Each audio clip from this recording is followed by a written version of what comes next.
Hello and welcome to the All Around Podcast. This is episode 13. Today's date is Thursday, May 18th, 2017. We are Players of the Round Table. I am Jeremy. This is Nick, as always. Hola. And we have actually a lot to talk about. There's a bunch of stuff today.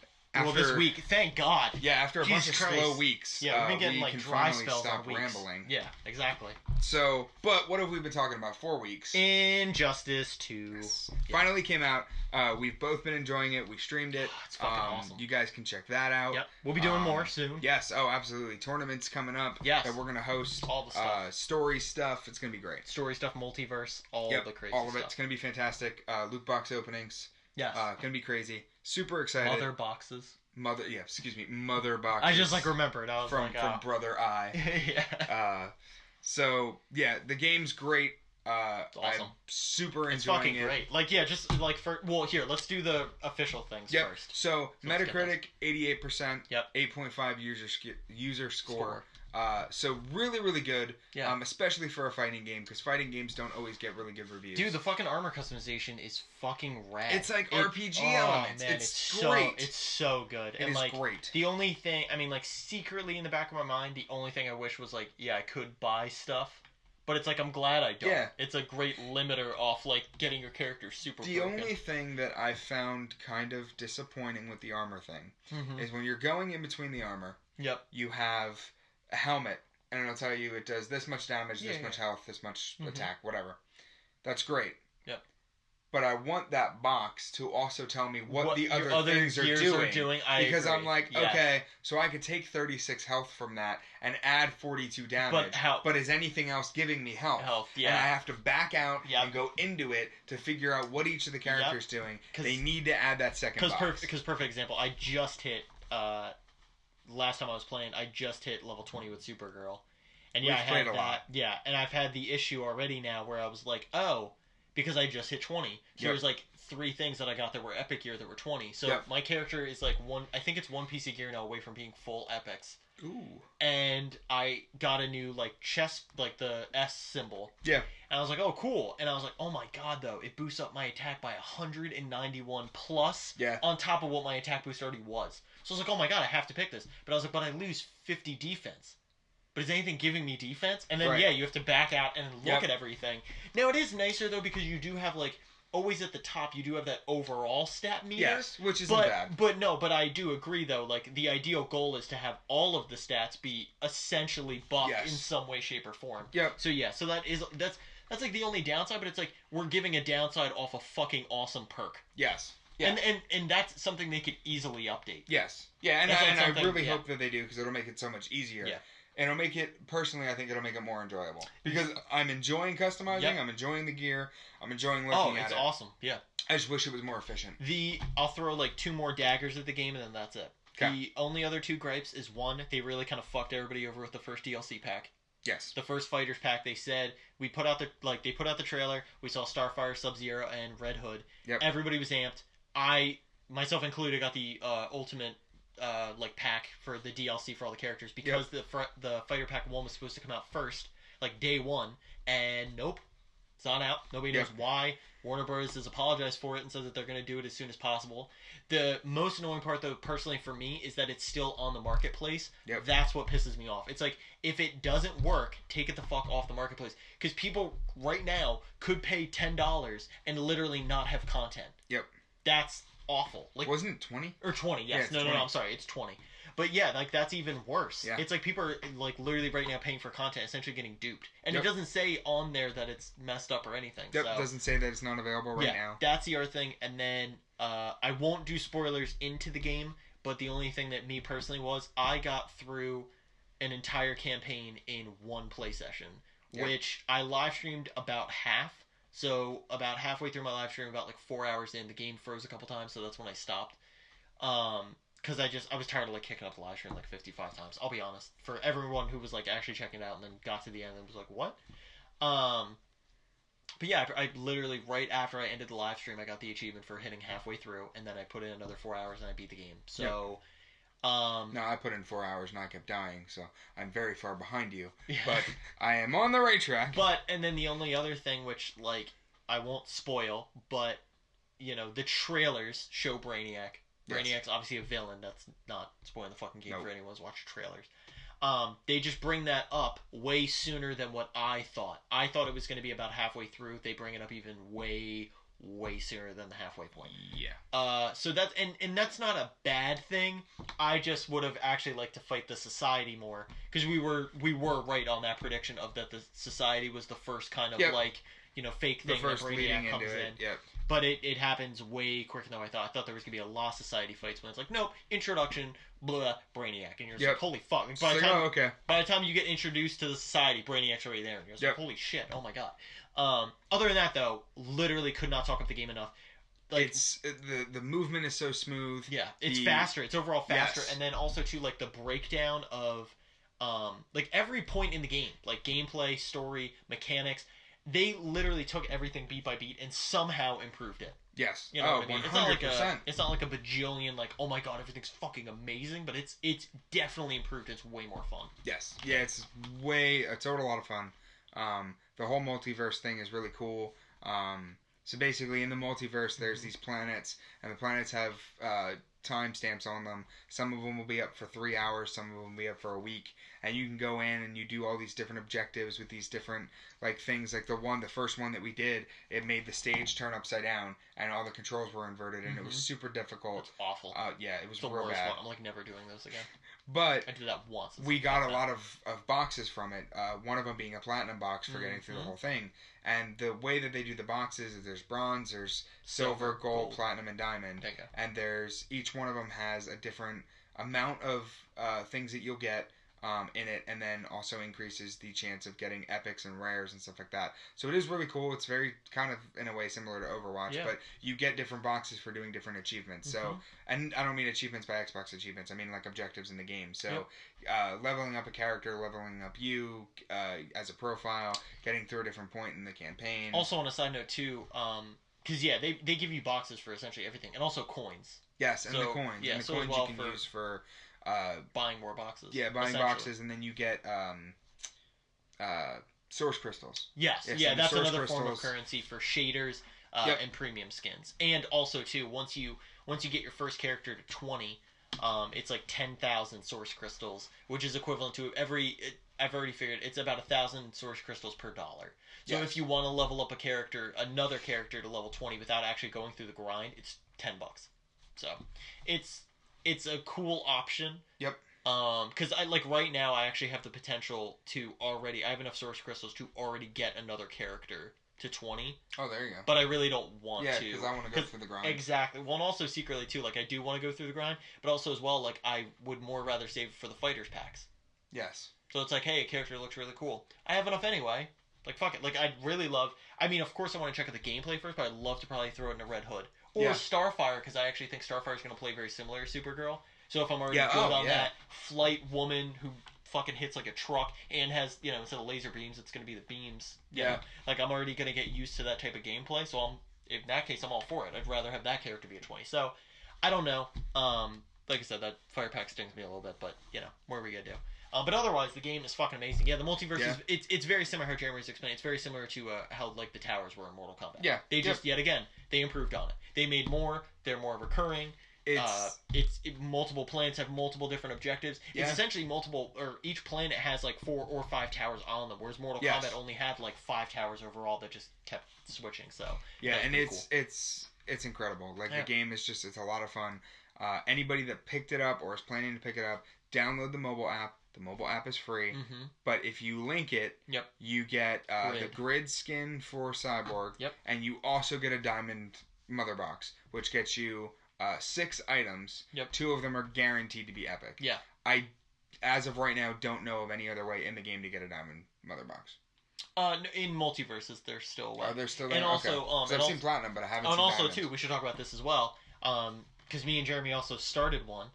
Guilds. Guilds are now a thing in the game, which is fucking so cool. So essentially what they do is they set up the multiverse the same way, but anything that you do while you're either in the regular multiverse or in the guild's multiverse all helps out the guild. So if you acquire enough points, all of you get guild coins, which is a separate form of currency, but then you use that currency the exact same way you would use the coins, where you just buy more mother boxes. Another side note, like really quick too on the mother boxes that I like. Every box is a better opportunity to get epics, but even the bronze box, like even the lowest box, does still have a % chance to get epic. Yeah. Every box can get you the best gear potentially. It's obviously though more improved if you would just buy golds. Yep. And you can sell stuff too. Yeah, so you can sell all your gear. Yeah, you have inventory slots, and the inventory slots are unique to each character, so you can upgrade inventory slots and stuff like that. And you don't break it down like materia, you just sell it. But selling it will get you the coins, which then you can use to buy other boxes to increase your chances. You can do that. Have you gotten doubles of anything yet? Yes. Okay. So you can do that. You can also salvage material where it just guarantees not just more coins, but you can also salvage it to guarantee more source crystals. Yep, and then the other stuff, the regenerate. Regenerative tokens. So that's what I actually just started using. So I have, overall, I think I have about like 20 regenerative tokens now because I've just been like messing around. And also I got lucky, like one of the multiverse planets had 2 drops of 3 for just like complete the objective. Yeah. So I did those, but it's awesome because once you hit 20, there was like 3 pieces of epic gear that were only like level 5. But you boost those up through all the way to 20, and all it costs is just 1 token. Yep. It doesn't cost any money or actual currency. It just costs that separate form of currency.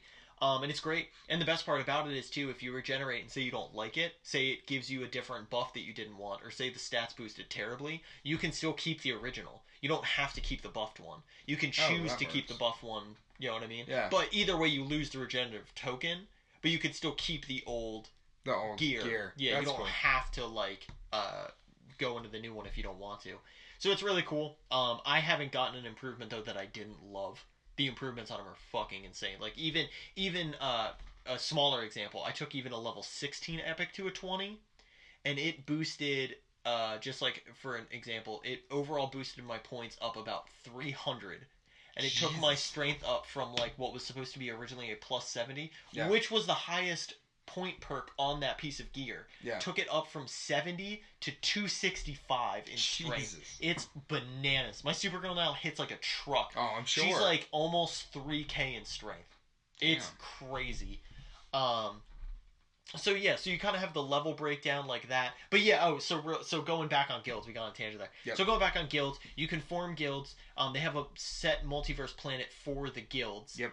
And then with that, they have like more of the same objectives. They're set map-wise the same, but if you beat that objective 20 times, you're guaranteed every player gets like a diamond loot box. Yeah. Or like something like that. So it's pretty cool. Yeah, the more people you have, obviously the merrier. What is ours name for it? Players of round table, because we couldn't fit everything. It was literally 1 letter off. Yeah. Do you remember the ID so people can look it up? Do you want to look it up real quick? Yep. Jeremy's gonna look it up real quick. It's AW something HD. I think it's AW12. I think it's 4. I think it's AW4 HD. Hold on, Jeremy's gonna look it up real quick. But yeah, because that's the thing too. So we're playing on Xbox. So if AW2. AW2 HD. So that's the ID. The short version of it is PORT, and then the whole thing is just players of round table. So it is public. You can join it. You can be part of us. You can have fun. Yeah, it's awesome. And literally, there's no that's the best part about the guild too. There's literally no downside to it. Yep. You either like super participate and get a bunch of extra credits for it, or you don't and you still get stuff. Exactly. You literally still get free stuff because it's all community sharing based, which is really cool. So yeah, we'd love more community members in it. We're currently at 3 people right now, so we'd love to expand it more. Well, yeah, you, me, and then we just got Zach on it. Oh, yeah. Yeah, of course. So, I was like, who's the third person? The mystery person. Like, did somebody get added while I'm not on? How dare I thought Did I approve this? I thought we were a team. Yeah, so I don't even... Well, yeah, because it's open now. Yeah. Because I was just going to say... Yeah, I made it private, and I made it to the point where Nick couldn't even find it. I couldn't even join... Well, no, I found it, but I couldn't join. Yeah, I didn't know how to invite. That was the problem, So it's just public. It's open, Which it should have been. It's open to everyone. I could have done one where you can take applications. Oh, yeah, no, I saw those. I could have read through it. I saw those. Like, nope, you suck. There's one already where it's like, I saw one. So it's all right. Well, I saw one, though, where it's like guaranteed, where it's like you have to be above level 10. Yeah. And you have to, one of the requirements is like, your player character level has to be like over 30. Yeah. And I was like, oh, I fit those, but like, screw this guy. I was like, he only just wants like top tier people. And so I was like, I get, but I was like, that's gonna make the community so harsh. I was like, forget that noise. Yeah, no way. Yeah, and plus it's just better to play with friends. Yeah. And, 100%. And like the online capability is really good too. Yeah, they do good multiplayer, good story mode. Like, that's the best part. Like, if you are a fighting game guy and don't like fighting online, doing ranked matches all the time, there is plenty of content for you to play forever. Yeah, you can play by yourself all the time. Literally keep doing the multiverse forever. Yep. It's fucking endless. You could literally just keep doing it. So that's the best part about it. I think it's a game that has longevity, and I just my only hope that I don't think will happen, but I really would love to, is hopefully by like the 3rd or the 4th fighter pack, I'd love for them to even add like another element. Yeah. You know what I mean? And anything. I don't know either, but I would just love either an extra planet for multiverse. Course, I didn't think any of the things that were going on in this game were possible in a fighting game to begin with. So I knew it was possible because I saw it in Mortal Kombat. Yeah, well, I mean, like the gear system and like. Well, and that's the other thing. I'm glad you actually brought that up again. So that's the other thing too, though. It's like this is crazy, and I really think this is now, more importantly, a way new important staple for like what a fighting game is. Like, if you want to make a fighting game with longevity and especially build in way bigger of a community and make a fighting game just more than fighting. Yes. That is the most important part. Like, to really build on, like, strategy. Make it feel unique. Exactly. And also make your character feel unique. Not just And see, so going off of that, that's one of the other really cool things that you can do.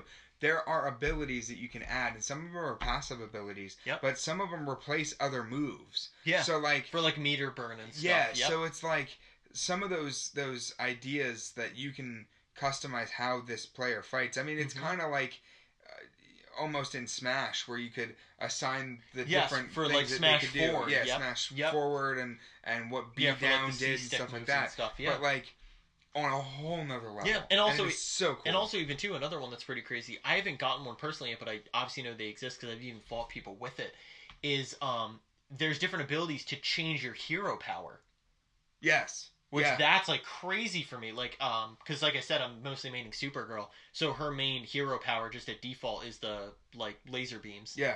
And then you can meter burn it for like the coolest move in my opinion over Move Pool, which is like a walking constant laser beam that also eventually breaks through guard. So even if you guard it, you're gonna get broken, and it counts as a knockback. So if you're half field, they're gonna hit the back wall and bounce back again toward you to continue a combo chain. That's cool. Which is awesome. So that's really cool. But then there's at least one. I'm assuming it's not like crazy. Maybe there's at least 2. I'm secretly hoping there's 2. But there's at least one that I definitely know for Supergirl that's like Power of the Sun. Yeah. Where she gains like an attack and defense boost at the same time. Oh, that's cool. So she can survive like one heavy hit that would normally break her out of a combo. Yeah. But she can keep comboing even if she gets hit with at least one heavy hit and output more damage. Which is crazy. Like, I'm assuming that's like an epic like power. You know what I mean? But it's still cool. And also, I'm assuming like every character has at least 1 or 2 of them. Because I've seen characters already just fighting online with different variations of powers. Yeah. Like, and even the symbols are different and stuff like that. Yeah, it's awesome. It's so good. Like, even for me who... I mean, I do love fighting games, but I definitely do not have like the niche of like combo setups and everything, but I still thoroughly enjoy this game. Like, for even being a quote-unquote like scrub at this game, I still adore it. It's still great. So normally we don't do this. Okay. What would you give it? If I had to give Injustice a score? Yeah. I'd honestly give it like... It's gonna sound redundant because we were just talking. I'd honestly give it like a 9 out of 10. Yeah. I really would. Like, there's stuff that I would love to improve. I agree, though. And yeah, I mean, like, overall the game could be fixed. I mean, maybe an 8 if I'm like really just to be on different. I'm gonna give it an 8.75. Yeah, like just to be that guy. Now you know what? Like, now that I'm actually really putting some like heavy weight on it, I'll give it an 8. I am talking it up too much because the armor has been because the story, like I said, the story could have been longer and there's some other stuff. So I'll give it, but I'm giving it a solid 8. I'm giving it an 8.75. Yeah, and that 0.75 is coming from the fact that they took a game that was on 360 and PS3 and Wii U. Really. Updated it for PS4. And then just took this IP and made something... Oh, it's so different. So different. So AAA level. And so incredibly... So on point. Crafted. Yeah. Like, the whole thing too, by the way, is they took everything good about the first one and amplified it by 10. Yeah, and the best part is you could tell, like, it wasn't some type of, like, lazy effort. Like, it wasn't just like, oh, well, we already have a game. of Injustice. Let's just add more characters or fucking change the reskin. No, the whole fucking... Like, even the combo system is the same, but the graphics, the way the gameplay looks, even the way the mechanics work now is different. Yes. Like, even the frames for just... You know, like a good example is Aquaman's move pool is very similar, but they actually buffed, they debuffed him a little bit. Yes. Because now the game is faster. Right. So Aquaman's like one of his classic things is he has like his pike stab that does like, or his trident thing, which stabs like 4 times. If you meter burn it, he stabs 8 times in succession. Yeah. They needed to slow that down because the game is faster. Yes. So like you could literally almost meter burn it, and God forbid if you had like 3 meter. You could do like a 52 hit combo in like 10 seconds. And like the character's like done. Like you just wiped a bar. So it's like, you know, they had to debuff it a little bit.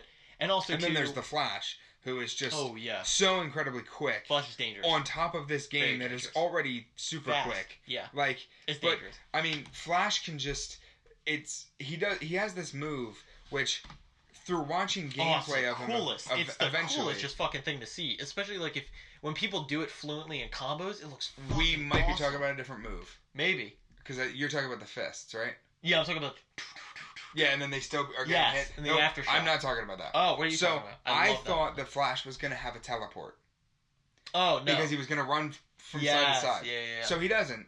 Instead, there is this move where you fly forward to the other character, you hit them, and then you come in from the other side, hit them again. Yes, come back like in from the other side. Yeah. But you can do that with a meter burn. Yes. Come out of it and do the whirlwind thing, and then do the punch thing, go into your ultimate, and their bar is done. And then it's done. And it's just...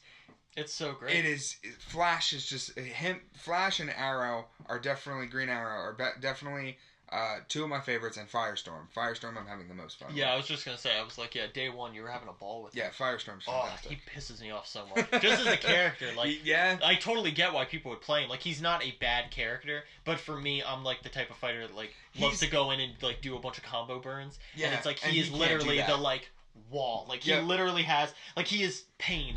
It like the Naruto S Pain, where it's just like fucking almighty push, and he just fucking bounces people off. The thing that I find so interesting about him is he's an aerial character. Yeah. But he's not 100% aerial. No, like he's not. Supergirl. Yeah. But he also has anti-air. Well, yeah, that's what's funny. He's an air character with anti-air, and is like ranged, but it's like mid-range. It's not even like he's not just projectile. Yeah, it depends. It's not just projectile. You can project. You can send off a projectile mid-range, but you can project your entire body off of the entire thing. That's what's interesting. He's such a versatile character. Yeah, he's not meant, and that's what a lot of the characters are too. Like a lot of the characters have like different abilities to make. You can make it work. Oh yeah, Harley Quinn's move pool is amazing in this one. They only added where she slides and then shoots you. Does the like triple gunshot. Yep. Yeah, it's so cool. I played her out of the characters I played in story. She was the one I adapted to the quickest because, like I said, she was the one I had the hardest time. Oh, see, because for me, I think that's our different playstyles. Because for me, I was already used to Supergirl, so I was already used to running in, doing a bunch of combos. Like Harley Quinn, it was so perfect because it was like, oh, cartwheel kick, missile shoot in, do the hammer mount for the bounce up, and then do that like big pop gun. Yeah, and I was like, and then send the dogs. Exactly, send the dogs. I'm like, I already did a 75% combo. Match 2. Yeah. Like I was like, oh my god, this character is like amazing already. So yeah, and that's the best part. That's already the best part right there. We like got the game at the same time. We've been playing at the same time, and we've already gone such different branches just off our playstyle, and are enjoying it just as much. Yeah. Like it's not like you have to play one certain way. That's the thing. If you're a zoner character, there's at least 5 characters meant for zoning. If you're just solely like projectiles, you have that. If you like having mid-range and have a character intentionally outreaching every other character, you have that as well. Like if you just want to be the go in and just like fucking brawl and output as much damage as possible, that too. You have that as well. It's there's every character. There's every character for every playstyle. It's so good. Yep, I'm keeping with my 8.75. Yeah, I'm sticking with my 8. I'm sticking with my 8. Fair and enough. now I will say this. It would change if they either added to the campaign. Yes. Like, maybe that's what they could do. If they added to the campaign in the DLC fighter packs. Yeah. Then I'd be on. Then I'd be like, oh, 9. You know. And like I said, once I see as well the full roster. Yes. Yeah. That's why I'm like. Everything's still being teased. I'm still. Yeah. Solid 8 right now. Yeah. Solid 8. Not going down unless they fucking somehow made more mistakes, which I don't even think that's possible at this point. Think so either. Because even if they put out characters that are bad, it's like, oh no, I got more characters. I'm not gonna complain about that ever. Yeah, so that's pretty much it for Injustice, right? Yep. I think we clearly riffed on that for a substantial amount of time. I've already thought in my head of how we're going to do this. Normally, we never do this. We never have a plan. We just kind of like look at the list and we're just our main thing is usually first topic. Yep, and then we just kind of flow. But I've got this crazy flow in my head already going. Here, let's go through. Let's do this. Okay. So we're doing this next. Okay. So, upcoming games. Yes, but very, very recently. Yes. Yeah. Like 2 days ago. Yeah. Sega put out this crazy, incredible trailer for the new Sonic Forces game. Fucking awesome. So they were teasing a third playstyle for the longest time. Yep. And we've also got a bunch of random Sonic. like screenshots too. Yes, of like pieces what looks like of Blaze something. the Cat and then like crazy stuff. things. It's a bunch of stuff. So we've got modern Sonic. We've got classic Sonic. Yep. Still don't know how he gets there. And why YOLO, there's two who again. cares? Yeah, YOLO swag. But Sonic Generations, who cares? The third playstyle is you get to create your own Sonic. Sonic fanfic. So come to life. Create whatever you want. You've got different powers. They've shown characters that'll climb like Knuckles and have grapples. Well, also too, like you were going into, different animals. You don't have to play a different Hedgehog. Animals. So far, at least the guaranteed ones we've seen: Hedgehog. Yep. Fox, and Bunny. Yes. Those are the three that we know. Yep. Now, obviously, they could do everybody. Yep. They could do they could literally do like a Tails. If I can make Mighty the Armadillo in this game, I'm set. I can't think of his name. What was the in Sonic Fighters? You could do like Fang. Oh, Fang the Sniper, Bean the Dynamite, Bark the Polar Bear. Bark, thank you. Bark is the other one, Yep. Brawler Bear. Bark. Yeah, that's what I'm saying. Bark was so good. But they could, oh my god, there's so many options. I'm so excited. I would lose my shit if I could make Fang. Oh, yeah. I would lose my shit. But that's even the thing too, because even Jeremy. I just want to make Mighty. Mighty needs to come back. What was even funnier though was like even one thing that you were even like subtly like, darn, I wish they did was like put Shadow, and even just joking, I was like, you can make Shadow. Just make him. Make who you want. Make another Sonic. Yeah. Make just like if you've always seen Sonic and been like.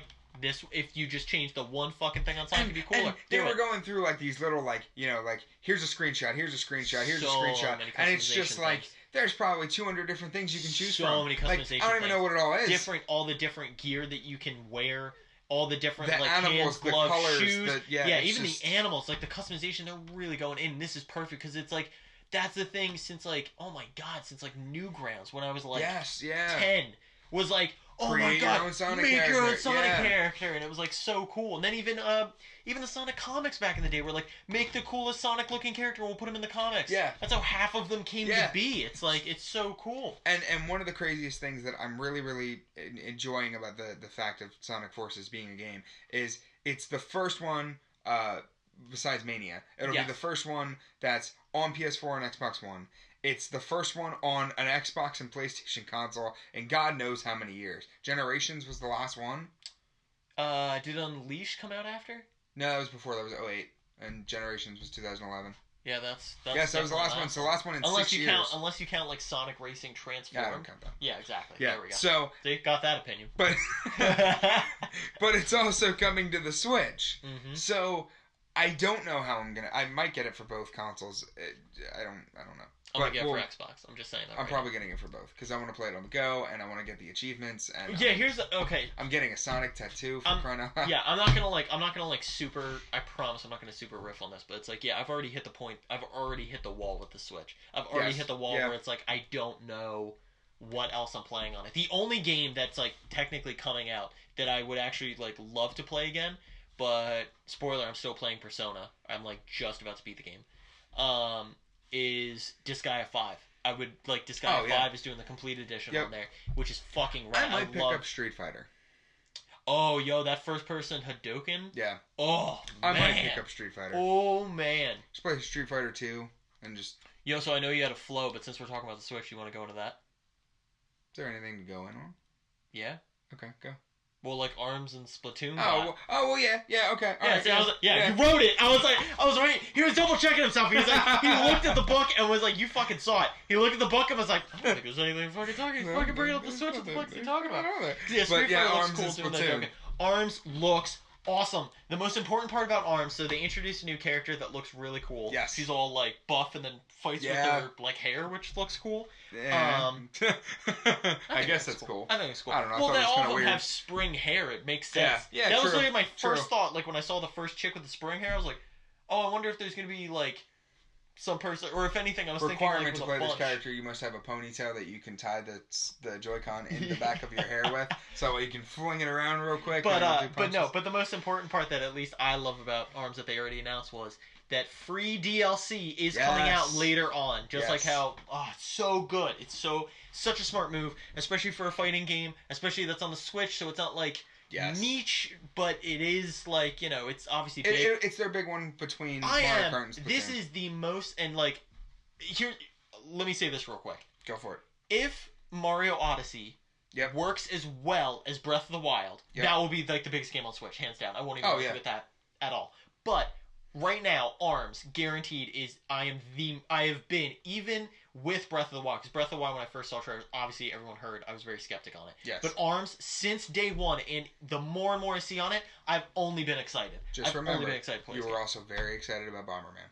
How dare you? How dare you bring up Bomberman? How dare you? Just saying. How dare you? Well, here's the thing, though. Here's the thing. Keep it low. Here's the thing, though. ARMS is new IP that I'm excited for. IP. Bomberman clouded my judgment because of my love for Bomberman. You talk about you being sad. Devastated. All right, and then there's Splatoon. Yeah. So Splatoon, they kind of showed like the single player. Definitely looks better. Looks like it's gonna play better. More of an open area for like the hub. You run into Callie, which is one of the Squid Sisters. Ink Sisters, Squid Sisters. Inklings, whatever. Yeah, Squid Sisters. Squid Sisters. You're right. Okay. You're all right. Cool. So, but she's older. Yeah. And definitely looks like this game's taking place many years after the first one. And it's just, I didn't get to watch the whole video and hear them talk about it too much, but it just looks like they're it is a lot really of the going same, in. But but it looks like they're really going in with a story. Yeah. And I'm super excited to have Splatoon as a single player experience. Well, because it was single player. Yes. It was way more fun multiplayer. Oh, yeah. But now they're clearly going back and focusing because a lot of people wanted more single player. That was a big complaint. Yeah, and I'm very happy about that. Yeah. It seems, I mean, like, as long as they keep it, like, I just want there to have, like, a bigger hub world. Yeah. And then, like, okay, this is going to be probably the worst example for everybody, but I almost want to have a setup almost kind of like how Yakuza is. And what I mean by that is, like, full open world, kind of. Like, sandboxy. Really, yeah, exactly, but limited. But all a bunch of, like, games or stuff that you can just go into and play, but still have a cool, like, hub world to mess around in and stuff. I think that would be cool. Yeah. Terrible, probably, example for most people, but I think it's, like, right on point for what I want. So, now that you mentioned the Switch, there are other games that are on our list that are coming out for the Switch. Yep. One of them is Harvest Moon Light of Hope, which is coming out for the 20th anniversary of the series. Which is really cool. Yeah, absolutely. It's coming out on the Switch, on PS4, and on PC. So, I don't want to say that's a random group of systems, but at the same time, it's not anything for 3DS, which I'm kind of surprised about. But here's the thing, though, too. Switch. Exactly, it's the Switch, and that's where I think the Switch, when it comes to major games now, where like you'd almost look like a perfect example where I almost look at it was like when Metroid Federation Force came out. Yeah. My first thought was like, oh, the Switch I think would have done that way better. Yeah. You know what I mean? But at the same time, a lot of the Harvest Moon fan base is currently on the 3DS, so I do think that they're kind of like. Well, here's the other thing, and let's just like talk about this for a minute too. Okay. The Harvest Moon game, which I am glad it's coming out, and I'll honestly probably check it out. But here's the thing that a lot of people forget, and especially people though that have cared about Harvest Moon always remember, is 90% of the people that are on Harvest Moon right now are not the original Harvest Moon people. Well, that is They're true. celebrating the 20th anniversary when really, I mean, the real people that are putting out the games are the people who did Story of Seasons. Yes. So that, I mean, I'll be 100% honest, especially based off the two games.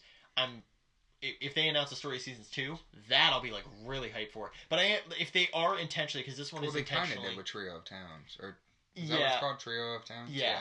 Like, but I mean like a number 2. Yeah, number 2. You know, really like improve it. And this one though I am excited for because it is a 20th anniversary. Yes. Which always means they really are going to take, especially with Nintendo, they're really going to take the time in it, make a new game.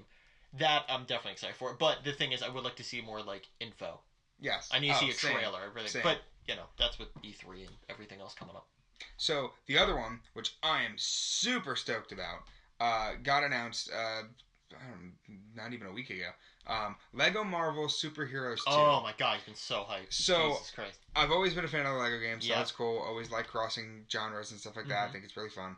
The Marvel Superheroes game was the first game on PlayStation 4 that I got every single trophy in. Aside from like the first Jak and Daxter. Yeah. But I think I had a lot of fun with it. Wait, you did that on PS4? Yeah, because I didn't even have my Xbox One at first. You can buy... No, but I'm saying for Jak and Daxter. Isn't that only on PS3? You're right. Yeah. You're right. Okay. PS3. Okay. I was Either way, clarifying. I was like, wait. but all the It's coming out on PS4. Yes, yeah. Like, yeah. But all of the the trophies. I got yeah. what you meant.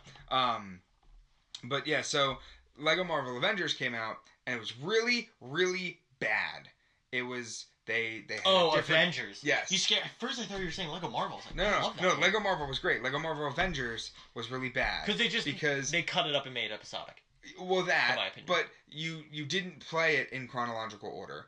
The other movies were outside of the main story, which was really only like 10 levels. Yeah. And the map for the hub world was really, really bad because you couldn't go into an overall map. You couldn't look for the different things. It was broken up in parts. It was broken up per movie. Yeah, well, the other thing too, I mean, when you're sitting in New York, you had the little map with little colors of different things. Yeah. And they never explained what the colors were. You could never find them on the map. Yeah. And there was no map to bring up to go set a waypoint. Yeah. So it was annoying. If they do Lego Marvel Superheroes 2 the way that they did Lego Marvel Superheroes, I think we'll have a lot better experience. But they've already talked about the past, the future. One of the hub worlds is New York in 2099 because one of the storylines is Spider-Man 2099. Yeah, they've already got Guardians of the Galaxy. Yep. We've already seen Baby Groot. Yep. We've seen Gladiator Hulk. Yep. We've seen Gladiator Thor. Oh yeah, they're doing all the Marvel shit. Yeah. So like. Oh, and the best part too, like super interject real quick.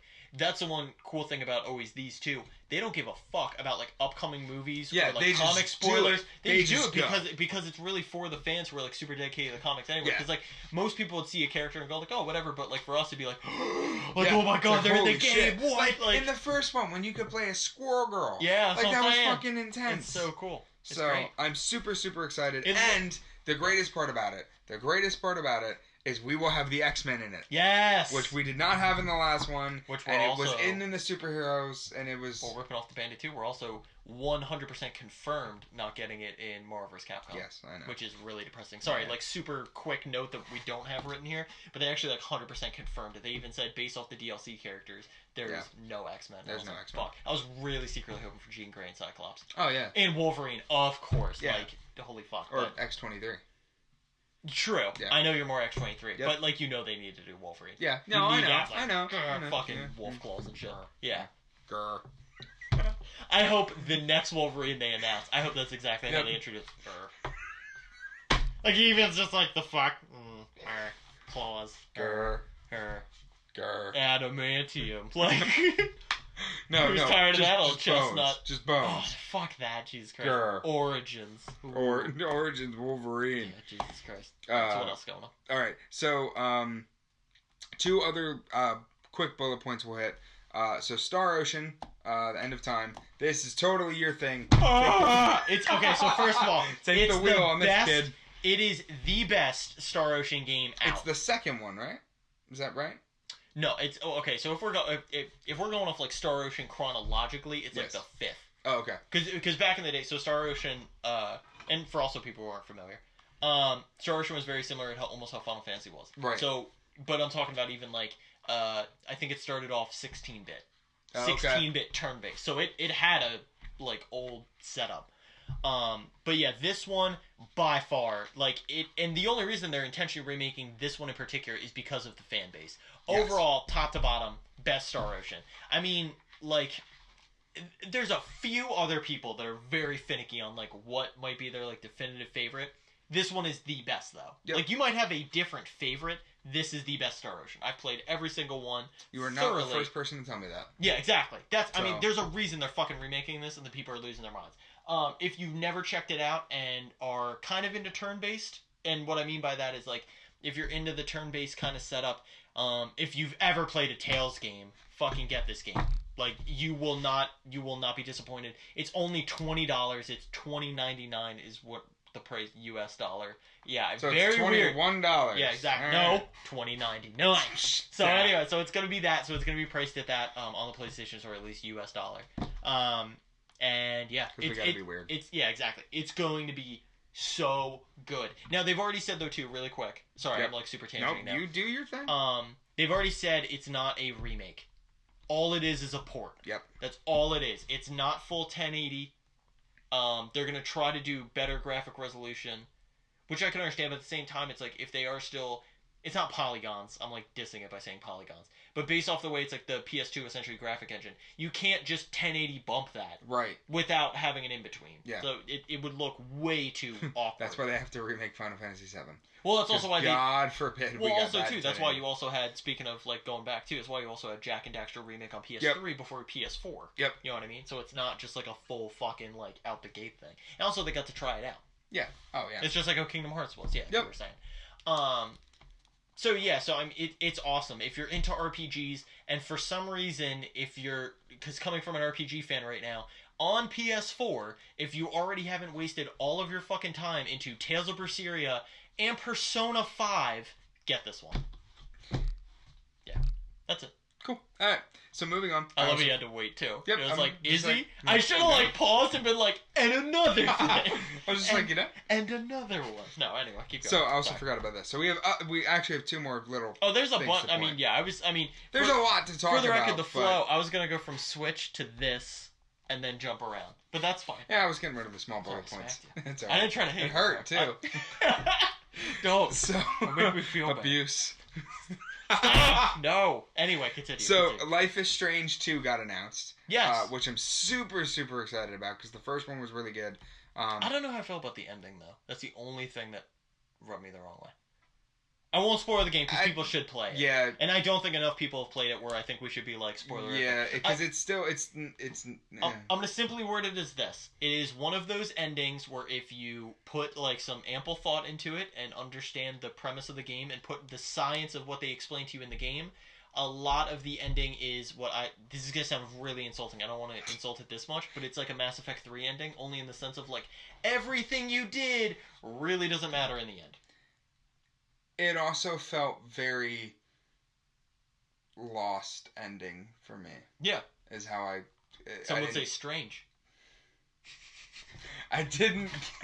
Like life? I hate you so much. You hit me with level 4. Fuck you. I get 1. I get 1. Now we're even. We're even now. We're even. I didn't feel satisfied with the ending. No, agreed. I completely agree. But the overall game was great. Yes, and a second game was great. A second one I think is going to be incredible. 100%. I think they're going to do a great job with 100%. it. So I'm really excited for that. Yep. Square Enix always does well with storytelling. This is another thing all for you. Go in, So, Sam. Dynasty Warriors 9 got announced. Now, everybody's probably saying offhand, if you don't give a fuck about Dynasty Warriors, great, another fucking Dynasty Warriors. And for the people who love Dynasty Warriors, yay, another Dynasty Warriors. This one is going to change the game. I'm already calling it right now. I'm going to be totally wrong. Bash me in the comments if you think so. The way this thing's going to change the game is full open world. Yep. Going to be awesome. My biggest takeaway from that, when they intentionally imply that, is because they've always kind of had a relatively open hub world. Yes. And they've always, every game that's come out, they've always expanded it more and more and more. And it's always been pretty big. Yep. My takeaway from this now is that the maps are going to be full open world. And what I mean by that, more importantly, is it's not, run into a funnel to another square to then run into another funnel type cave into another square. It's everything is full open. Like, it's going to be awesome. I'm so amped for it. The only thing I need to see is the way the combo system is set up and the character roster list, in the sense of every Dynasty Warriors sometimes takes place in like a weird in between the three dynasties, but not at always the same time. And every game takes place different times. Sometimes it's all of it. Sometimes it's only the beginning. Sometimes it's only the middle, which is really fucking like 8. 8 was only in the middle. Yeah. And in 7 you played only the end. Yeah. It's very weird. Very weird sometimes how they do it. Not the perfect franchise, but for anybody who loves mindless hack and slashes, it is awesome. I'm very excited. Super, super excited. Very. Did we get systems confirmed for it? We did not. Okay. But if I had to put any money down, PS4, Xbox One, PC, Switch, Maybe. I could see it coming to the Switch. I could absolutely see it coming for the Switch.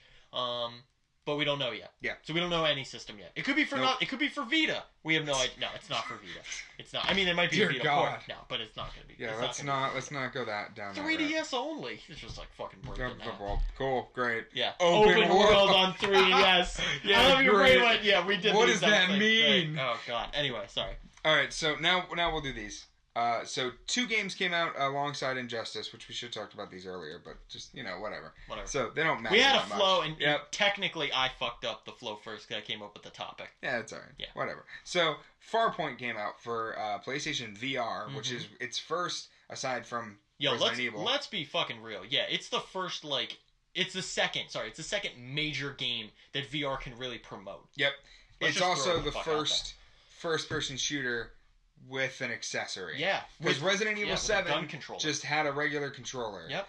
Farpoint has a gun controller, which you can use for Resident Evil 7. Yes. So, in any gun game, technically. Yes, yeah. And it makes it, as long as it doesn't require you have the controller. Yes. So, yeah. It is very different. Yeah, any motion control. It's very, very cool from what I've seen. Oh, yeah. But it did not live up to the hype. No, definitely And Sony did not market it correctly. No, they marketed it terribly. It got a 70% on Metacritic. Yep. It got an 8.4 user score. Yep. But let's be honest. Yeah. Who really has a VR? Yeah, exactly. And how many users are really testing it? Well, yet again, it's like, I'm going to kind of bring it back. It's like how we were just talking about Dynasty Warriors. Well, how I was really talking about Dynasty Warriors 9. But it's that same thing. I was listening. It's a niche market, Yep. though. And it's very, but like very niche. But here's the thing. Very niche. But here's even the more important thing. Dynasty Warriors 9.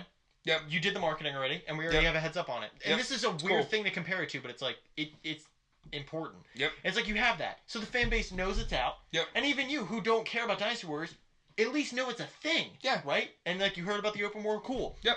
Here's the problem with Farpoint. Nobody heard fucking anything, and you had to do like really in-depth. Like even us, we had to like look into it. It's not like just generic out there information. And what's really embarrassing is, at least in my opinion, is like Sony was technically really trying to push it, but you would never know. You would never know. They weren't like there was zero commercials. The only reason I knew about it is because of walking into different retailers and seeing like the thing that had to be up in their section. Well, and also too, like technically, like the game that's innovating the new accessory. Yeah. When also, like, I mean, it's really sad to say, but it's like, do you know how much bigger this would have got if they would have held off and then just put this out when Call of Duty came out? Yeah. And fucking blew people's minds. Yeah. Like or you know what they're gonna do too. They're gonna do when World War II comes out. They're gonna do like a camo one. Well, okay, so this is the real dumb thing that I find with it. Okay. So you can buy the game for $50. Oh no! Oh my god! I know exactly where you're going with this. None of this makes sense. Or you can buy it with the gun bundle accessory for 100. No, 80. Oh, I'm sorry. It's 80. Sorry. You're 80. But you can't buy the gun separately. You can't buy the gun separately. So if you commit to the game and actually do like it, you have to buy the game again with the gun. Yep. That's the only way that works. Or if you just want the gun for another game, you have to buy it with Farpoint. You have to get Farpoint. And like it's not like I don't want to get this twisted either. It's not an accessory like you used to put the Move controller in, or you used to put the Wii remote in. It's its own controller. It's a controller. It's got its analog own sticks. point, yeah. It's got the ball at the end of it for the motion. Yep. It's got the slider bar down here. It's got buttons down here. It's got buttons up here. It's its own controller. You don't put the Move controller in. It's its own it's its own separate thing. So you can't just make one put the you can't makeshift it. You have to have this. Yeah. So hypothetically, based off of the bundle price, this innovative controller is only $30. Yeah, technically. Which they're selling 2 Move controllers for $100. Well, let's say this. Technically, it's $40. And really, fair enough. And here's also the worst part too, because like I said, I feel like Farpoint. It sounds awful to say. I feel like Farpoint's just kind of one of those gimmicky games. So let's be like real. Even the gun controller, which is actually a good price comparatively, it's technically $50. Yeah, let's just say it's technically $50, and then Farpoint's yeah. really a $30 game, because that's how most of the VR games are actually. It's like $30 or $40. Yeah, apparently also this game is only 6 hours long. Yeah, that's what I'm saying. See what I mean? Like it's exactly that. Yeah, and like here's the thing though too. It's like yet again we're talking about a review where it's like it's 70% overall because critics probably super bashed it. Yep. And yet again, it's like user reviews probably love it because it sounds awful to say, but it's like you don't have that much. So it's like comparative to the library. Yeah. It stands out because it's a fucking game that has a new gun controller. And you get to do a bunch of innovative stuff. Yeah. So it's decent, but it's like, yet again, it's like, I do not... I mean, just with the VR in general with Sony, they are not even... doing enough with it. In my opinion, they're not even hitting the minimum expectation. Yeah. They're not... and I know it takes time. It's VR. I'm not trying to be ignorant. But it's just like, even not the physical titles, even the arcade titles. Yeah, right I mean, now what they've promised us isn't there. It's 100%. not there. It's not worth paying another PS4's worth price. Yeah, to get like literally an 18th of the library of PS4. Yeah. Not even. It's not I mean, worth it. it's like, cool, we're going to get a Star Wars experience. That's a free upgrade for Battlefront. Yep. That's 15 minutes long. Cool. Yeah. We're going to get an update for Call of Duty Infinite Warfare that lets you ride in a Jackal. Oh, that's the Star Wars experience with a different name. Yeah. Great. Well, and also, it's like, and then the only one that I think really... Good on Capcom. Like, they're the only ones that saved that damn VR system with Resident Evil. Good on them for trying. Wow. I was like, for the record, it sounds awful to say, but I was like, I don't think I've heard anyone utter good for Capcom in a long time. And coming from a Capcom fanboy, like I even heard good that. Good for Capcom. I literally, as you said that, I was like, what did I thought you were being super sarcastic. I was literally gonna be like, what the fuck did Capcom fuck up? Besides like Mega Man, the entire fucking franchise. Anyway, no, but yeah, here's my thing though too. It's like the best game technically that yet again they did absolutely no promotion for, but it's like a game that's VR compatible. It's Fallout 4. It's fucking awesome. Well, yeah, but not PlayStation VR. Yeah, it's VR compatible, isn't it? No, HTC Vive. It's exclusive to the Vive. That and Doom are exclusive to the Vive. You're right. Yep. You're right. Yep. Never mind. PSVR is fucking dumb. Just avoid it for right now. Here's the thing though too. If they put out more games that fucking kick ass, I'd love to buy one. I'd love to get a more. Well, I don't even think you could. You don't have a 5x8 area in here to play the VR. Get out of here. No, but what I'm saying is though too is like I would love to get a more cost efficient VR. But this is not the way to do it. Don't give me a cost-efficient VR because you don't have games. Yeah. Give me a cost-efficient VR because you want to make a better overall price. And yeah, I don't care if all the games cost $30. Just make better games. Make better quality games. That's all I'm saying. And I know with like indie games, you can only do so much, but like, I'd even love to like mess around. Like a perfect example. This is just me like riffing off the top of my head here. I'd love to play like almost a 3D Dot Hero. Almost with a VR. Make your own custom like sword. Have it be that like first person setup and then just run around hack and such. Yeah. I love way back in the day, and this is even going off a weird franchise, but like I feel like it's a perfect setup for it. They made a Dragon Quest game that was hack and slash where you had a sword controller. Yes. That you fucking got to hack and slash with. I love that for VR. Why don't they fucking have a sword and shield game in fucking VR? That's like the first thing you do with VR is, what do we want? Guns, active shooter, and sword and shield. If the Wii could do Skyward Sword with motion, VR can do more than what they're doing. 100%. 100%. Yeah. I think that's all we have to say about it. And I think developers are working too hard on trying to incorporate haptics. With getting these vests out. Yeah, it's too much. Great. I got shot, and now I feel like I got shot. Well, my whole thing is, it's like, I'm okay with that because, of course, you're innovating technology and you're moving it forward. Get a basis first. Bingo, exactly. That's the more important thing. It's like we're having people build on the 5th floor before you even set up a concrete foundation. That's the problem. That's the main problem, right? And not just Sony. I mean, there's other VR headsets that are also having this problem. Yes. The biggest thing though is Sony is advocating this like this is their next big venture, and they're not supporting it enough. No, not at all. It to be believable to a market. They're doing less with the VR than they did with the Vita. Exactly. And that's bad. Exactly. Because they wanted this to be a whole big thing that was going to be like the next PlayStation. It was going to and I think part of the mistake that's happening is that they're treating it like an iPhone. They're treating it like a Galaxy phone where, oh my God, it's the next year. We have to have something crazy out for it. Yeah. It's like, cool. You didn't even give me an update for it. Yeah. Like, give me something that made me feel like I wanted to have it. And like, this could go into a whole thing, so I'm gonna like cap it here, but also like bring up a quickie thing. Yep. I just also didn't like the whole 4K timing because the timing couldn't have been worse. You had the Slim come out right when the Pro came out, and then right when the Pro and the Slim came out, you had the VR. Yep. So if you were a PlayStation fan who had a regular PS4. Fuck you. That's literally what happened. Coming from, like, even an Xbox fanboy, I'm not trying to be biased, because Xbox did the same thing. Xbox went like, hey, fucking Slim. Now, if you had a fucking Xbox One, you're a piece of shit. There's a way better one. Yep. Which always happens. It happens with both systems. But PlayStation did too much at the same time and did not reference their timing at all. So it's like, hey, you want a slimmer PS4? Cool. You want a Pro? Cool. that doesn't play 4K DVDs. But whatever. Not going in on that. You want a VR headset and get a new slim PS4 for $800 and just blow through, because, like, who the fuck cares about money, right? Yeah, they had all that. But then don't forget, your VR headset's going to take up half the memory of your PlayStation 4 because at the time that this happened, you couldn't use external hard drives. Why, for the love... Yeah, why weren't we doing the podcast at the time all this happened? Hold on, freeze frame. Why the hell... Because we would have been on full tilt the whole time. We had to, like, update with information. We had so much to say. We still have so much to say. No, my whole thing about it, though, too, is, like, why, when it came out, and they told no one. That was the shadiest marketing strategy, that it takes up, like, I think it's like 300 gigs. No, it's not that high. It's like 180.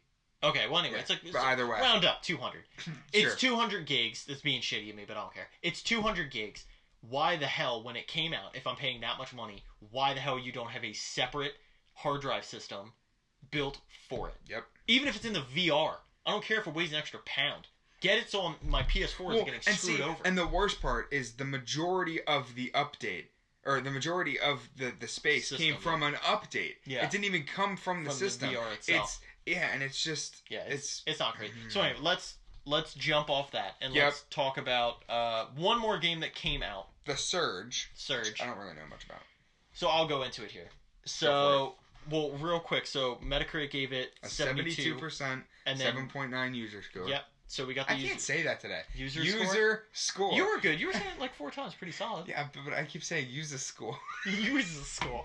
User score, 71%. It more sounds like you're not even saying user score. That's like user score. Yeah. Like it sounds like you're like. I'm trying to. It sounds like your name calling. Boston. Yeah. Well, it sounds like your name call. Like user score. So anyway, so 7.9%. Yep. Damn it. All right. This is like the full rant now, and I'm already apologizing. So, here's what I hate. All right. And companies need to stop fucking doing this. Okay. So, Dark Souls 3 ended.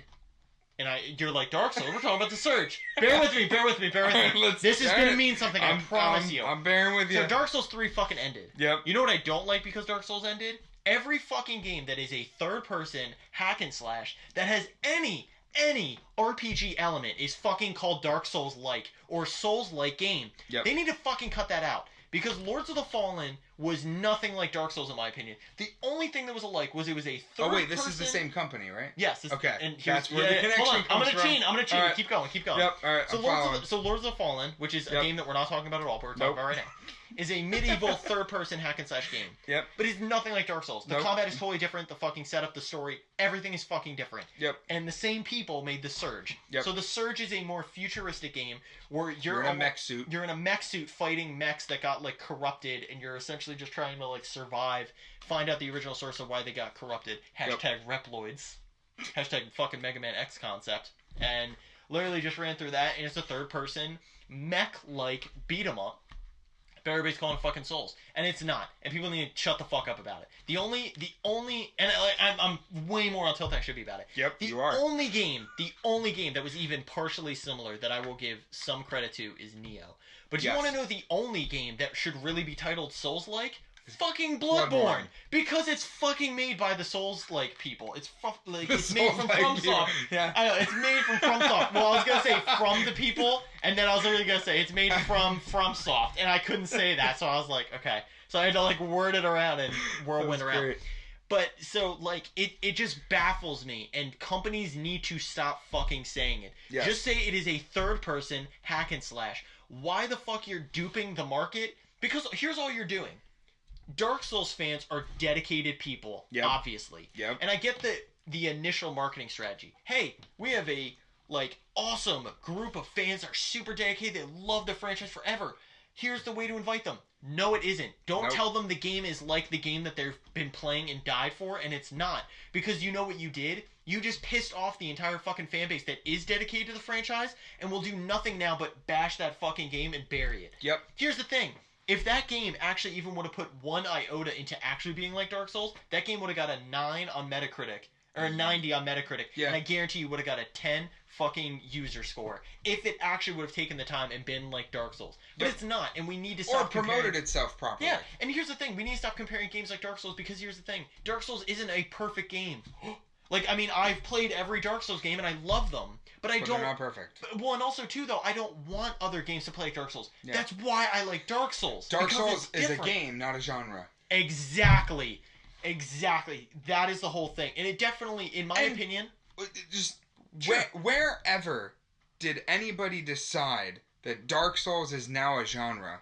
Well, and also too, here's the thing. I think that Dark Souls redefined a genre of third-person hack and slash, and also enforced a difficulty cap of you have to be this good to succeed at this game. Yes. We refuse to cater to you being bad. Yes. If you're bad at this game, tough shit. Yeah. And I love that they just went like, fuck it. And if you don't like the game, cool. And even initially the game didn't take off well. Right. But it's because the fan base said, no, it's a challenge. Like, this is a real challenge. Like, we have to go into it. Like how retro games are. Like, they don't give a fuck if you know the rules. Like, Right. now that goes a little bit more over the top because they don't give a fuck if you know the rules or know how to play or what.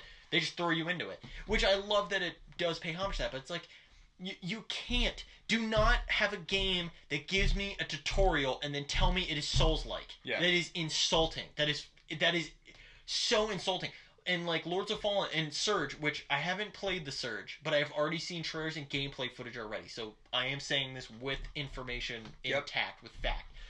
Do not tell me a game is Souls-like and then give me a blip on the map of where to go. Yeah. That is you are slapping Souls fans in the face by how fucking easy it is. It's so frustrating. And here's the thing. The Surge is probably a very solid game, but personally, I'm never going to check it out because the marketing already fucked me over by telling me it's like Souls. Yep. That's just me. Sorry. Had to super go off on that. I actually mentally... I didn't even know he was going to do that. No, I didn't. And the worst part was... I didn't think he knew anything about it. Like, I didn't know anything about actually, no joke, I completely forgot. This is my fault. Like, breaking the fourth wall here. I was going to talk to you about it before we started the podcast. And I was actually going to go in. But then we were doing a bunch of other stuff. We're multiple recording today, by the way. So, like, we were doing a bunch of other stuff. So, yeah. Well, let's move on to something happy. Okay. Fire Emblem comes out on Friday. Yes. So, which is also another thing. Rant. Yo, I'm Go going for on. it. Yo, Nick rants today. Let's do this. But this I had isn't, my Sonic rant. Yeah, this isn't a rant because this is good news. Yep. So, really quick. So Fire Emblem Echoes is a remake of Fire Emblem Gaiden, which came out in Japan. I already kind of told people about this, so I know I'm like regurgitating the same thing. So most of the reviews came in. Yep. Overall, 82% rate. Yep. On Metacritic. Yep. There is no user score. No yet user score because the game's it's not out yet. Actually out yet until Friday. And a bunch of scores are generally around the same. I've seen 7 and 8s across the board. And here's the thing: a lot of people are complaining about something, but here's where it's... So the biggest complaint that a lot of people have been having about the game is that it doesn't have all the features that Fates or oh my gosh, I'm like spacing on the first Fire Emblem that came out. Thank you. So Awakening or Fates, and which was they had a lot more like like amiibo support, which this one does have amiibo support, but it's like even more so with the other characters.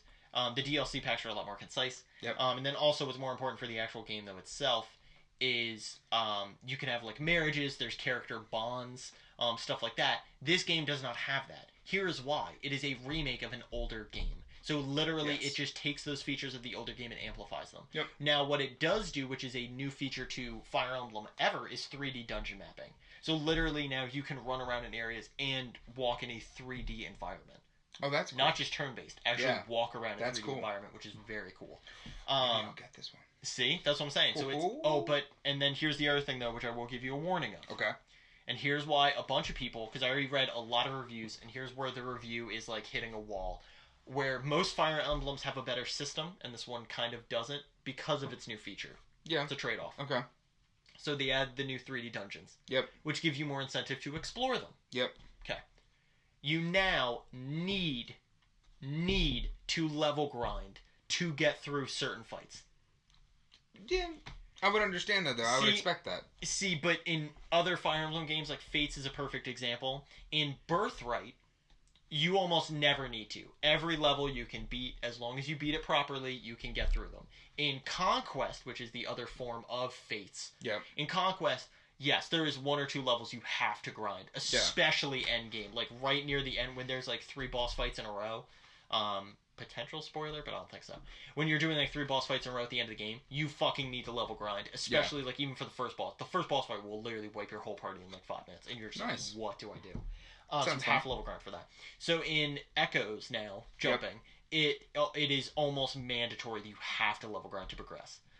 which does piss a lot of people off because it's very cool. But the thing is, the 3D environments are awesome, and most of the dungeons are different, which is cool too. It's not like the same gimmick, but it does get tedious. And there is always, and it's with every RPG, there's a very fine line you have to be careful of with grinding with a purpose and tedious grinding just for you to put more hours into a game just to then say you beat a level. And that's exactly it. There's not an advanced strategy to the grind. It's just purely beat whatever, get the extra experience to then just beat the stage, which you already knew the strategy of how to beat it. You literally just didn't have the stats for it. Right. That is always just from like a diehard RPG fan. That bothers me a bit. But as long as you can look through that, and especially too, which is great, which is why I love reviews early, which I know some people get pissed at, but like honestly, this is why I love it. I know this ahead of time. Yep. I'm not going to be mad at the game for this now because I have a heads up on it. I got like someone saying like, hey, by the way, it's going to be a fucking grind fest. Yep. That's okay. Now I can get into it because I love Fire Emblem, and I'll get into it knowing it's a grind fest and go, okay, I got my ass kicked. I'm not pissed because I already know it now. Now, I will say though, the game shouldn't do that out of the gate. I do think that there should be a grind option, but it should not be a mandatory requirement that at like every 3 levels you have to go back and grind. That is tedious. I'll be honest, it's just tedious and boring. Makes sense. But yeah, but that's it. I mean, it's like I said, the reviews are overall pretty good. I'm very excited. I'm getting the special edition of it. And once you get it and play it, we'll have more I'm gonna super talk about it. I'm getting the Amiibo double pack. I have all the Fire Emblem Amiibos for it, which I'm going to use. Check out the support for it. What are their names again? The Amiibos? Alm Yep. and Celica. Okay. Not Celiac. No, not Celiac. No. Celica. That's always what I want to say. Celica Celiac. and Alm. And Alm.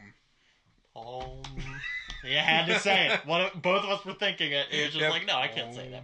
So anyway, let's talk about this before we talk about this. Oh, let's worry about this. Big up. Yep. Okay. Point one for so, go. I've been tired of talking. All right. So there's another kind of quick tidbit of news that happened, which is good news. Yeah, maybe some of it. I don't know. No, it's good news. It's indifferent. It's good news now. Yes. Okay. Fine. Overall. All right. So Ubisoft made an announcement that everybody's kind of been waiting for. Yeah, it's pretty They're exciting. making a new Thief. Oh, this is what you son of a bitch. They're making a... You had me beat. He's going to bring it up and then you're going to know exactly. Yep. So they're making a second Thief. Woo! And they're making a movie adaptation. I wish I had a popper. I know, right? Or streamers. Yeah. Foam fingers. No, that's too much. I just wanted like a... Oh, okay. Yeah. Anyway, so Thief. So Thief 2, I guess, whatever. The fans demanded it. Yep, and a movie adaptation because, Assassin's Creed went so well. Yeah. So there's that. Far Cry 5, which we knew was coming. Yep. Still have not confirmed whether it's a Western release. Yeah. Something nobody saw coming was The Crew 2. I don't think anybody needed it. Don't know what they're going to do. Don't think anybody's going to play it. Well, here's the thing. Let's not judge it this early. They might super improve it. Ubisoft... hold on. Okay. Ubisoft has good sequels. Yes. The second I was going to bring another point, you even knew you were like, oh shit, Ubisoft does do good sequels. Yeah, Watch Dogs 2 was better than the first one. Yeah, For Honor 2, if they ever do, it'll be better. So, Thief 2 is going to be better. This has potential. Speaking of upcoming sequels that are coming out from Ubisoft that are more important of news, say it. South Park... The Fractured Butthole is coming out this year. Yes, October. So we have a release date of October. As long as it doesn't change, because it has changed 65 fucking times. Yeah? It has changed literally a million times. And they did admit that part of the thing was with THQ. That was part of the thing that was going 100%, on. yeah. So I called that. Yeah, I was about to say, you called that spot on. So they reached an agreement. The game's going to come out in October. We're going to see some more gameplay footage. And apparently because of all this waiting and halting, the development team actually did start working on it more. Yeah. So we will have more of a game to play. Oh, yeah. So I don't know if they were adding more to what eventually will be DLC or if they're adding more to the game itself. But everybody can finally kind of feel okay. Good. Here's the thing. I think we got to leave it at that for now just because yet again, the date could change. Yep. Again, I'm never stapling that date down. The game could be entirely different. I mean, they originally promoted as superheroes and stuff. Obviously, it's what the trailers are. Obviously, it's what the main message is going for. But, dude, I honestly, at this point, it could be anything. Well, now, let me ask you this. Okay. So, I think it was really smart, and this is kind of like a do you agree thing. Got it. I think it was really smart of them to pick October. Because as of right now... Yeah. October will be South Park and Red Dead Redemption. For right now. For right now. without other games being which in is release going date. to get totally changed. Yes, but as of right now, going into E3, going into announcements being made, very smart move. there are a whole bunch of other game developers now that are just kind of like, okay, well now we're competing with South Park. Now we're competing also with probably Red Dead, which is rumored October 20th. Yeah. Far Cry will probably Still also come out in October. Allegedly for that one. Yeah. So we'll see. Yeah, we'll see. So you want to do this before this? Yes, because okay. I think that's like the best thing to end on. So, Overwatch news. Yeah. Official Overwatch news, too. We were actually so happy because we were probably going to talk about this anyway, but it's so good that we have actual concrete information. So the anniversary. On Tuesday. Yeah, Tuesday 23rd. Not quite the 1 year anniversary because of the day changes. Yeah, the day. But yeah, it's the 1 year anniversary of Overwatch. They are doing an event. It's just strictly called the anniversary event. Yep. They do have new voice lines and new skins and new crazy stuff. So, yeah, Okay, so far, this is purely, like, potential. Yep. Well, some of the voice lines got leaked. Well, and some of the emotes got leaked. Yes. Apparently, every character has dancing emotes. Yes. That's the, big thing that got, leaked, and I've watched them. I still don't know yet. I'm not disagreeing with it. Yeah. But, because usually the leaks are legit, yeah. but I just don't, confirm that until it's, set for that one in particular. But the voice lines are very different because the voice lines, some of them are actually playing out based off of the fans and the players. Yes. So yeah. Soldier 76 is a voice line that literally says, "I am not your father." Yeah. Because of the memes. The whole daddy memes that of Diva is. Yeah. Yeah. And then Symmetra has one saying that it's time to go through the car wash, which is referencing 6 lasers pointing at one time, which is always referenced as the car wash. Yep. So, very, very cool. Super awesome. excited to see what else they're going to do. The new skins are going to be fucking awesome. Yes. They're definitely, they've already confirmed that they're definitely doing new skins. From the rumor is it's going to be 5. That's what I heard. The rumor is that there's 5 new skins. What we still don't know yet is if they're going to include the older skins. Right. That's the whole thing that's up in the air, is if it's going to be older skins included. Is that maybe going to be a separate box for the older skins as opposed to just the newer ones?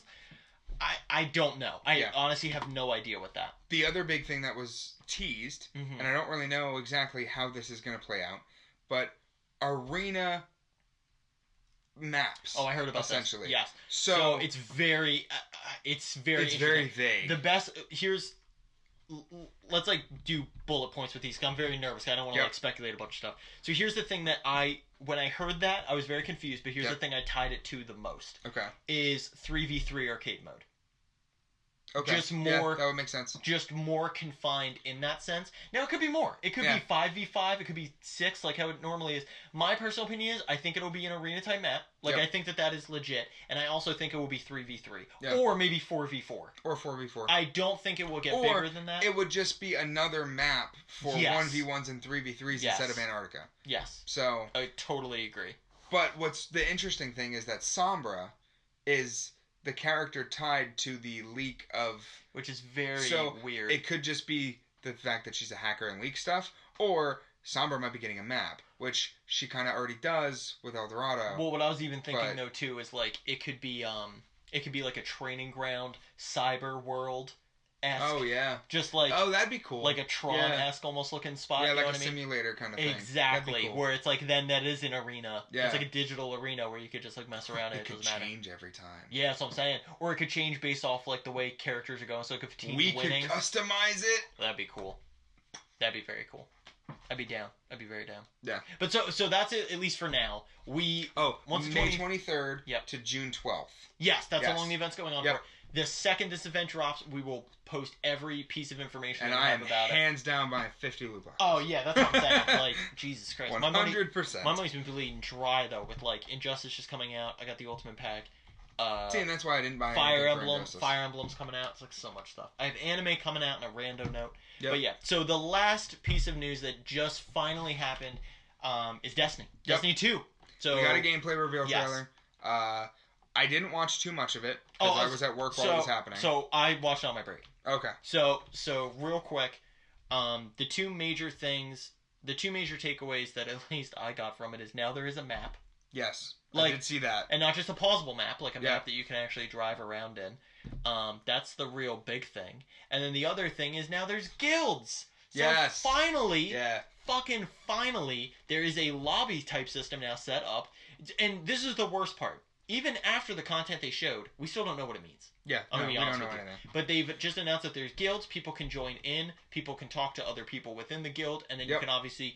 The guild is intentionally made for raids.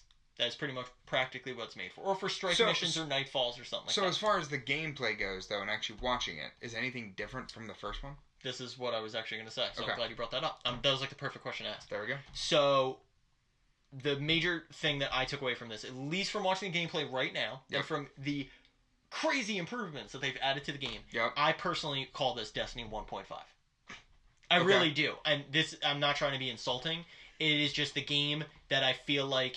the game that we should have gotten when we got Destiny. I don't even want to say that because I don't even know how the story is yet. So I'm not even going that far. Okay. What I want to say, at least for right now, is it's like, oh, cool. The shit that they should have patched week 2. Yeah. That's how it looked at. Because I was like, oh, a map and a guild system? You should have fucking give us a guild system in House of Wolves. Yeah. Like, you know what I mean? Or not even House of Wolves, but like Rise of Iron. Like, even if you're going to do it endgame, at least give us something then. Because that, you know what they really should have done? And this is just me being like this guy now, like poking holes in it, is what they really should have done was done the guild system right when they brought back all the raids. When they put all the raids at like top level cap and go, look, we're trying to get everybody involved.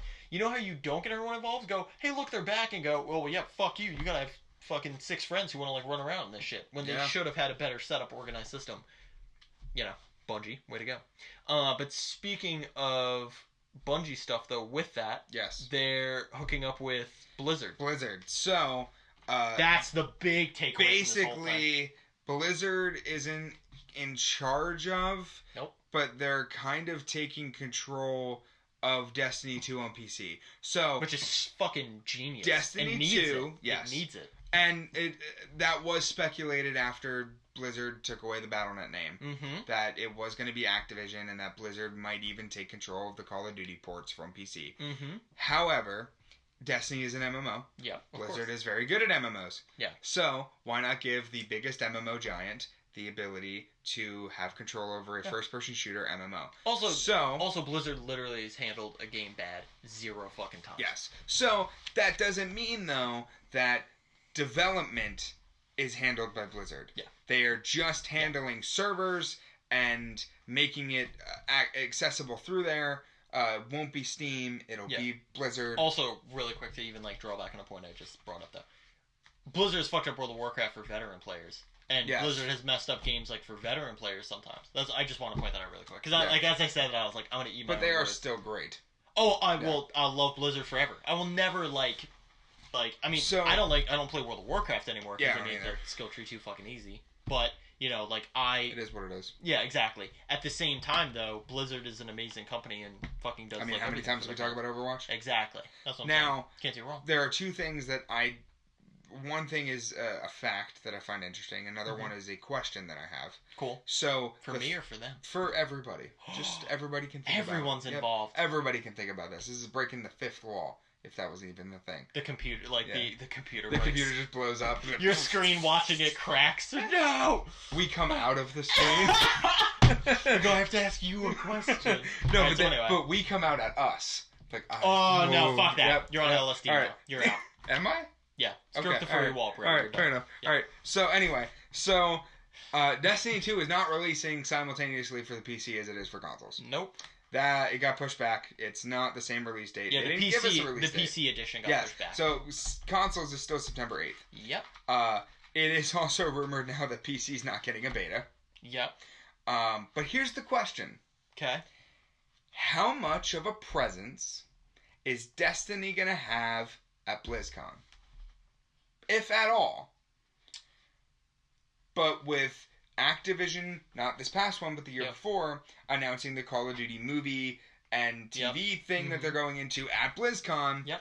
How much of BlizzCon is turning into DestinyCon? I'd say a substantial amount. I don't like that. BlizzCon. So here, hold on. BlizzCon's for Overwatch and WoW. Well, here's the thing. And Heroes. Here's my thought process. Ready? Okay. So my thought process is, and by the way, obviously with different opinions and thoughts, please leave in the comments. Yes, please. Real shout out there. This is something we can debate. Yeah, exactly. This is a way more back and forth conversation. This isn't just a me and Jeremy thing. But my initial standpoint is, I think they're doing this as a backup. So my whole thing is Overwatch constantly has updates. Everyone's constantly updated. So the thing is, you don't really need to wait for Overwatch to have a convention to talk about more Overwatch stuff. The only thing it's constantly happening. Exactly. And the thing is, they're definitely not pulling Overwatch 2. Yeah, now. anytime soon. I don't see it. No. Listen, I could eat my own words on that. I don't believe so. Yeah. My thing is, they go, well, we don't really have a big World of Warcraft update. We might do maybe a big thing for like StarCraft. And Diablo is the thing we're going to drop fucking Duke on, which is going to be I'm so amped for that. Yeah, that's going to, oh my god, it's going to be amazing. That's going to be the big one, right? Yep. So you have one Blizzard game that's like killing it, and all the other games are like, And Fair. Overwatch is still coming out with shit. I'm not trying to be ignorant. All the games are coming out with patches and stuff, but nothing like significant. World of Warcraft will always do something new, but but my whole thing is, I think that they're defaulting now with like, hey, Destiny, so it's like, yo, we still need to fill that 2 hours of like constant information. Yeah. And Destiny, I think, is the way to get out there. Also, I think what's more important is, with Destiny, now they're going to integrate it way more of like, hey, so Destiny's with Blizzard. You know what else is with Blizzard? Everything Blizzard.net related. So now you can have a, like, cheers, love voice thing with your Destiny. Guardian. Or like your... Or you do the Reaper Guns thing with your Guardian pose. Like, you know, you could have your... Or you could have pet ghost in WoW. Or what I was even going to say, too, was like those. And then even, too, your Guardian... Your Guardian's, like, speeder has the Tracer slipstream. Yeah. You know, they could do a bunch of stuff. That makes me unhappy. Widowmaker guns and stuff. Yo, they could do character guns. Genji's blade. That'd be cool. That'd be sick. However, that's going to be on PC. Yeah, exactly. Which means we're not going to get it. And it's not going to matter. Now, here's the other thing. Well, listen, don't even get me started. If we're talking about... like I said, I'm not going to go in on this right now because we already did like 36 rants. Yeah. But, I mean, like, don't even get me started because Xbox One's already getting fucked over completely. I'm still going to get on Xbox. Yeah. We're getting fucked. The other thing then that makes me wonder about cross stuff like that... Yeah. Is Destiny 2 going to have any kind of loot crate system or loot box system? I don't believe so. And 2, as long as Destiny doesn't get anywhere near Heroes of the Storm, it will not. I think we'll be okay. It definitely will not. Also, vice versa, if I don't think Destiny ever gets anywhere to Overwatch, I'm not gonna. Nope. I don't want any kind of sprays. I don't want any either. kind of skins. I mean, we already have Ana looking like a friggin' Guardian. Yeah. But that's cool though. Yeah, but that's one of my favorite skins. Mine too, but I don't want Destiny. I never got the Halloween one, but I don't want Destiny to be part of the Blizzard family as much as WoW and Overwatch and Diablo. You just don't want like AAA generic shooters to like fuck up a really good thing. Well, not even that. I want Destiny to stay with Activision, and I want Overwatch to stay with Blizzard. I don't want them to cross. Yeah, there's no need for them to cross. That's what happened because they're in a partnership, though. But Destiny's not made by Blizzard. Oh, listen, which is why I don't want any kind of. I mean, like I said, listen, it's not a disagreement. We're just, you know what I mean. I'm just more fired up. Yeah, no, like I said, as a business standpoint, I understand it. Yep. But no, as even a game fan, I completely agree. Yep. Like I'm watching, I never will think, oh, I'm watching BlizzCon for Destiny. Yeah. I'm never doing that. That's where I completely agree with you. It's like, I am intentionally watching it for, like we were just talking about, Diablo, a World of Warcraft awesome patch that's going to add a bunch of new shit that's not going to make me pay $40 for it. You know what I mean? Like, hopefully, like a new StarCraft or something. I'd love to play, like, an RTS. StarCraft Remastered is the other thing they got going on. Yes, exactly. Yeah, thank you. Yes, I was about to say, StarCraft. See, so they do have some stuff going on. Yeah. But I just don't think enough to push, like, a whole thing. Con. I'm secretly hoping that Diablo is. I'm secretly hoping Diablo is like, yo, this expansion's going to blow your fucking mind. I'm also hoping. I'm also... He's hoping. He's hoping, people.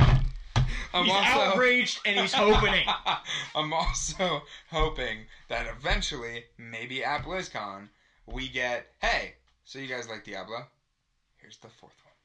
Oh, no, not now. Not next year. Not now. Well, that's what I'm saying. Yeah. They announce it for next year. Oh, well, they put out the trailer then for the whole big thing for 3, and then go like subtly at the end. It's like 4 question mark, and then people are like, well, no, it's just like the Diablo 3 logo, and then there's just like a 4th one that comes up, and the whole thing goes yellow. oh yeah, that'd be sick. That'd be cool. All right, so that's pretty much everything for this week. Yeah. Yeah. Apologies, real quick ahead of time too.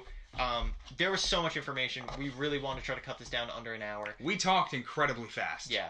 Don't know if you noticed. We gotta like title this like episode like rant or like something, because we went ham on like 3 episode 13, Return of the Rats. Yeah. Yes. There you go. There's your Boom. title. There it is. Yep. So like we were saying too, guys. We've been working on a bunch of other stuff. Like I said, we've been doing the live streams and stuff. We're definitely gonna keep that going. We're always still working on new projects. We're both slurring our fucking words today.